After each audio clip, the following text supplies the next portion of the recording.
ரிஷபராசி என்பர்களுக்கு ராசியாதிபதி வலுக்கிறார் இந்த வாரத்தில். ரொம்ப நல்ல விஷயம் அது.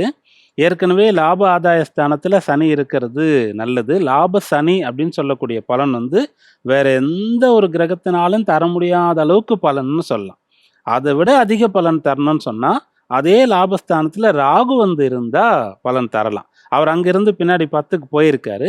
இப்போ 10லேருந்து 11க்கு சனி வந்து இருக்கார். இந்த காலத்தில் ராசியாதிபதியாக இருக்கக்கூடிய சுக்கிரன் லாப ஆதாய ஸ்தானம் வந்து உச்சபலம் பெறுவது, சனியோடு சேருவது, குருவுடைய கேந்திரத்தில் இருப்பது, இடையில சந்திரனும் இந்த கிரகங்களும் நேரடியாக பார்த்துக்கிற மாதிரி சந்திரனுடைய சஞ்சாரமும் இந்த வாரத்தில் இருக்கிறது. அதனால இந்த வாரம் உங்களுக்கு அனுகூலமாக இருக்கிறது. நல்ல ஃப்ரெண்ட்ஸ் கிடைப்பாங்க.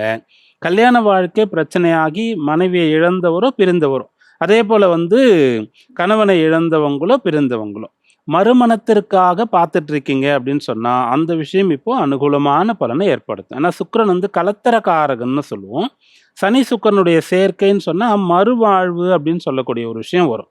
சனி சுக்கிரன் ஒருத்தருக்கு வந்து 4ஆம் இடத்துல சேர்ந்துருக்காங்க அப்படின்னு சொன்னால் அவங்களுக்கு வந்து ஃபஸ்ட்டு வர சொத்து வீடு போயிடுச்சுன்னா கூட அதுக்கப்புறம் ஒன்று வரும் அப்படின்ற மாதிரி அர்த்தம். பழைய சொத்துகள் வாங்கினா அது தொடர்ந்து அனுபவிக்கலான்ற மாதிரி ஒரு விஷயம் இருக்கும். அதனால திருமண விஷயங்களும் இந்த வாரத்தில் அனுகூலமாக இருக்குது.